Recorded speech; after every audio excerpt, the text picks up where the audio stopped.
یہ حکمران سمجھتے ہیں کہ ہم نے غازی کو پھانسی لگا لیا، تم انتظار کرو، عرش کا رب تمہارے ساتھ کرنے والا کیا ہے، تمہارے ساتھ اب سلوک کیا ہوگا۔ ہم تو مجبور لوگ ہیں، ہم تو کچھ نہیں کر سکے، لیکن جس کے رسول کی توہین کرنے والے کو قتل کرنے کے جرم کے اندر غازی کو شہید کیا گیا ہے، وہ رب بڑا غیرت مند ہے۔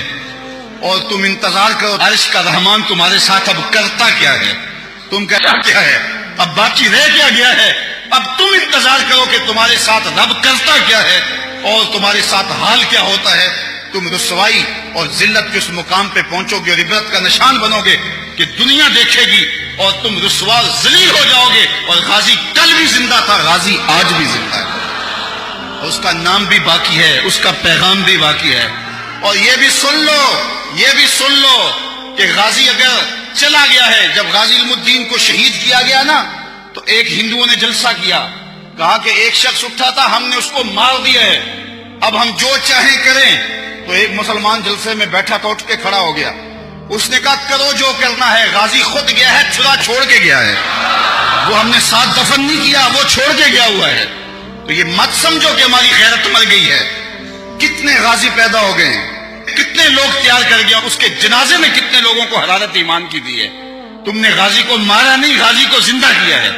اگر تم چھوڑ دیتے تو شاید تحریک کمزور ہو جاتی، لیکن تم نے قتل کر کے اس تحریک کو مضبوط کر دیا ہے، تم نے اس کو پانی دیا ہے، اب یہ تناوا درخت بنے گا۔ تم اپنی خیر مناؤ، 295 کو تم ہاتھ بھی نہیں لگا سکتے اللہ کے فضل سے۔ ان کو قتل بھی نہیں کیا گیا اور ان کو سولی بھی نہیں چڑھایا گیا، بلکہ اللہ تعالیٰ نے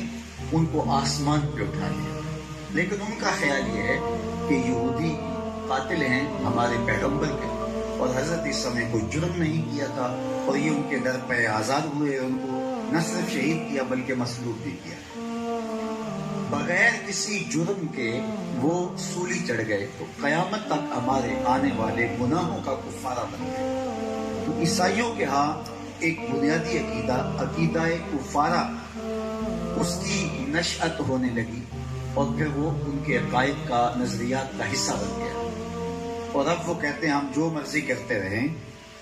ہمیں کوئی سزا نہیں ہوگی، اس لیے کہ ہمارے نبی، ہمارے پیغمبر ہمارے گناہوں کی سزا کاٹ چکے ہیں، بغیر کسی جرم کے سولی چڑھ گئے، مصلوب ہو گئے،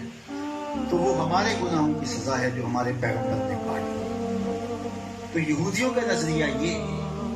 کہ جو ہمارے بڑوں نے جرم کیے اس کی سزا ہم کاٹیں گے، اور ان کا نظریہ یہ کہ جو ہم جرم کر رہے ہیں، کرنے جا رہے ہیں، ہمارے بعد میں آنے والے کریں گے، ان کی سزا ہمارے پیغمبر پہلے کاٹ چکے ہیں۔ یہ دونوں نظریات افراط و تفریق پر مشتمل ہیں اور گناہ پر دلیر کرنے کا ذریعہ ہے۔ جب سزا ہر صورت میں ہونی ہے تو پھر بھی مجرم گناہ پہ دلیر ہوتا ہے۔ جس کو سزائے موت کا حکم ہو جائے اس کو